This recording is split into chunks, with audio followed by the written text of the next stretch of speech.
diduga memukul pencuri. Seorang mahasiswa warga Wih Bakong, Aceh Tengah dituntut 1,6 tahun penjara oleh Jaksa Penuntut Umum atau JPU. Sandika tidak pernah menyangka jika aksinya menangkap pencuri mesin penggiling kopi milik neneknya akan berbuntut panjang. Kini ia terancam dibui setelah dituduh main hakim sendiri karena memukul pencuri. Kasus tersebut bermula ketika istri terdakwa mengaku pada dirinya jika mesin penggiling kopi milik neneknya hilang di gondol maling.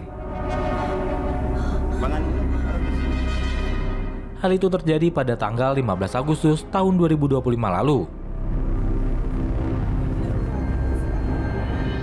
Setelah itu, ia mencari tahu siapa pelaku. Setelah menelusuri, Sandika menemukan mesin penggiling kopi tersebut. Mesin itu berada pada salah satu warga dengan alasan telah membeli dari seorang pemuda yang tidak lain adalah tetangga mereka sendiri. Sandika langsung mencari tetangga yang diduga telah mencuri dan menjual mesin penggiling kopi tersebut. Namun terduga pelaku pencurian melawan, sehingga ia memukul pelaku dan membawa pelaku pencurian ke kantor polisi. Namun, setelah 2 bulan kasus tersebut berjalan, Sandika kaget ia mendapatkan surat oleh Polres Aceh Tengah diminta keterangan sebagai tersangka. Kini kasus tersebut telah masuk meja persidangan dan JPU telah menuntut Sandika dengan ancaman 1,6 tahun kurungan penjara. Kini hanya menunggu sidang putusan dari Pengadilan Negeri Takengon, Aceh Tengah. Sementara itu, Sandika mengaku sangat kaget terhadap apa yang menimpanya. Sebab yang ditangkap dan dipukuli adalah pencuri, namun kini malah ia yang terancam masuk penjara. Pertama saya mendapat laporan dari bibi saya bahkan pada tanggal 15 Agustus 2025 bang. Ketika itu saya langsung mencari informasi kepada toke-toke yang di sekitar kampung ini bahkan ada nggak orang menawarkan mesin kopi kayak gitu bahkan. Setelah itu kata ada salah satu toke ada dia menyebut nama Fahmi. Dari situ kecurigaan kami mengerucut bahkan.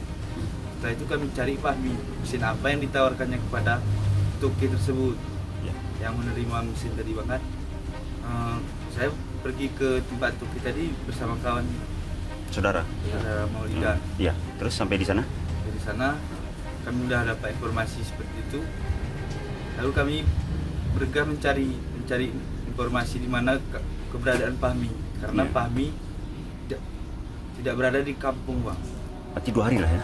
2 hari. Setelah itu kami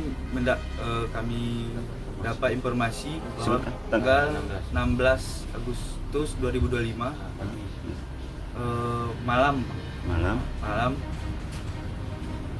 mendapat kabar bahwa saudara Fahmi menjual mesin ke pembeli mesin di daerah Tansarir. Kami meminta nomor dari pembeli mesin. Setelah itu menelusuri kayak itu banget keberadaannya bahwa si Fahmi ini masih ada tinggal uang mesin tadi bang. Sisa uang mesin tadi masih ada sama pembeli ini tadi. Jumlahnya kurang ingat saya bang. 16 Agustus 2025 siang kami mendapat kabar dari pembeli mesin tadi bahwa si Fahmi mau ngambil sisa uang tadi. Setelah itu kami bergegas menuju arah Tansaril bang, arah pembeli mesin tadi. Iya. Setelah sampai Tansaril sempat sampai jumpa sama Fahmi di mana? Di perjalanan menuju Tansaril, dua rekan saya berjumpa dengan tiga orang, salah satunya Fahmi bang. Di mana itu? Setelah ketemu dengan Fahmi, rupanya orang ini udah cekcok kayak itu bang. Beliau nggak mau ngaku kayak itu, padahal melawan sama kawannya tadi bang kan. Dua rekannya itu sampai karena nggak mau dibawa bang. Di situ terjadi pemukulan itu bang. Di situ pukul dia bang, tampar. Karena memberontak, makanya saya menampar mereka bertiga bang. Kami bawa, lalu kemudian dua rekannya lari bang. Yang kami bawa cuma Fahminya ya menuju ke Polsek. Setelah Fahmi diponis kan saya udah di Banda bang. Iya. Lalu 2 bulan setelah itu, bulan berapa tepatnya? Bulan 10 2025 kami menerima surat dari Kapolres untuk dimintai keterangan bang. Keterangan tentang pemukulan katanya. Penganiayaan katanya. Setelah itu abang setelah dipanggil abang datang? Datang bang. Berapa kali datang? Sekitar 3 kali bang. Itu dipanggil, ditanya masalah tentang kejadian Pemukulan. Pemukulan kepada pencuri itu ya? Iya bang. Habis itu mendapat surat dari pengadilan pada bulan 11 2025 bang. Saya pertama kaget bang. Ketika saya didakwa sebagai tersangka bang. Tersangka di pemukulan ini. Sedangkan saya di sini sebagai korban. Iya. Karena mesin bibi saya yang hilang bang. Masa bisa pencuri bisa melaporkan korban? Kan itu yang saya kagetkan.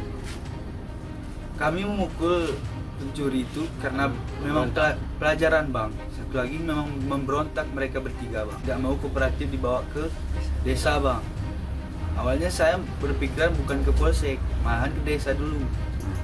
Karena di situ ada mobil patroli, lalu dibawa kami ke Polsek. Abang pukul di bagian mana? Berapa kali bang pukul? Saya memukul hanya sekali di bagian muka.